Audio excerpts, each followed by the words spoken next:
Rương bùa rò mà nè slap tờ chập chịt chê con cáp trởប្រពន្ធចាប់អាំងស៊ីបាយកកមានបុរសម្នាក់ឈ្មោះវណ្ណាដែលរស់នៅជាមួយនឹងប្រពន្ធឈ្មោះសុភាក្នុងភូមិដែលស្ងាត់មួយវណ្ណាជាមនុស្សខ្ជិលធ្វើការមិនសូវបានតែចូលចិត្តផឹកស្រាហើយមិនសូវយកចិត្តទុកដាក់ចំពោះគ្រួសារឡើយសុភាវិញសុភាជាស្ត្រីដែលខិតខំប្រឹងប្រែងធ្វើការធ្វើស្រែចម្ការតាំងពីព្រឹកដល់ល្ងាចដើម្បីរកអាហារឲ្យបានគ្រប់គ្រាន់ដើម្បីផ្គត់ផ្គង់គ្រួសារទាំងដែលខ្លួនជាស្ត្រីផងថ្ងៃមួយវណ្ណាបានធ្លាក់ខ្លួនឈឺធ្ងន់ដោយសារតែផឹកស្រាច្រើនពេកហើយគ្មានអ្នកណាអាចជួយបានមិនយូរប៉ុន្មានគាត់ក៏បានស្លាប់បាត់បង់ទៅបើសល់ទុកនៅសុភាឲ្យរស់នៅម្នាក់ឯងខ្លាចជាស្ត្រីមេម៉ាយសុភា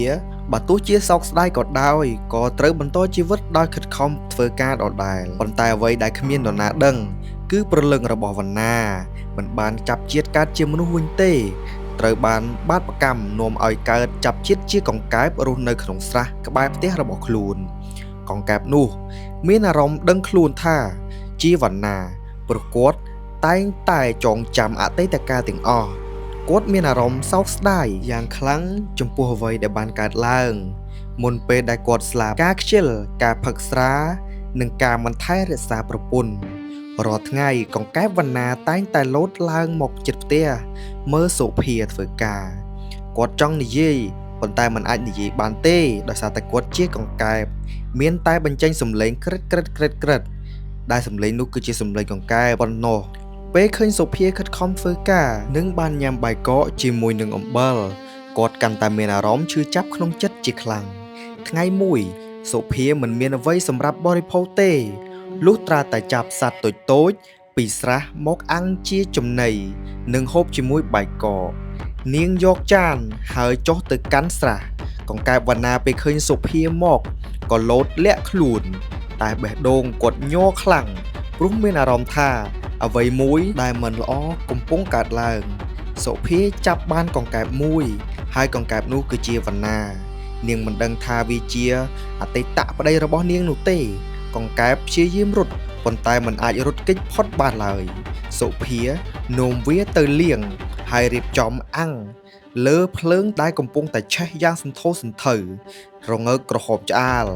ខណៈពេលដែលភ្លើងកំពុងតែឆេះកង្កែបវណ្ណាមានអារម្មណ៍ឈឺចាប់និងសោកស្ដាយជាខ្លាំងណាស់គាត់គិតថាបើខ្ញុំបានត្រឡប់ទៅវិញខ្ញុំនឹងធ្វើជាប្តីល្អមិនឲ្យប្រពន្ធលំបាកដូចមុនទៀតនោះទេប៉ុន្តែអ្វីៗគឺវាយឺតពេលរហូតទៅហើយបន្ទាប់ពីអាំងរួចសុភាយកកង្កែបនោះមកញ៉ាំជាមួយនឹងបាយកកដោយគ្មានការសង្ស័យអ្វីទាំងអស់នៅពេលដែលនាងញ៉ាំ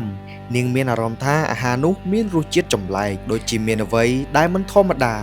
ប៉ុន្តែនាងមិនដឹងថានោះគឺជាផលវិបាកនៃអតីតកាលក៏ដូចជាអតីតប្តីរបស់នាងនោះទេយប់នោះសុភាសុបិនឃើញវណ្ណាមកឈរមុខនាងហើយនិយាយថាសុំទោសដែលខ្ញុំធ្វើឲ្យអ្នកលំបាកបើមានជាតិក្រោយសូមឲ្យអ្នករស់នៅឲ្យបានល្អនិងមានសុភមង្គលពេលភ្ញាក់ឡើងសុភាមានទឹកភ្នែកហូរដោយមិនដឹងមូលហេតុច្បាស់ចាប់ពីថ្ងៃនោះមកនាងកាន់តែខិតខំរស់នៅនិងធ្វើឲ្យល្អជាងមុនហើយរឿងបរិសម្នាក់ស្លាប់ទៅចាប់ជាតិជាកង្កែបត្រូវប្រពន្ធចាប់អាំងស៊ីបាយកកចប់តែប៉ុណ្ណេះសូមអរគុណចំពោះការស្ដាប់របស់បងប្អូនទាំងអស់គ្នាជួបគ្នានៅវីដេអូក្រោយទៀតជម្រាបលាបងប្អូនទាំងអស់គ្នាបាយបាយ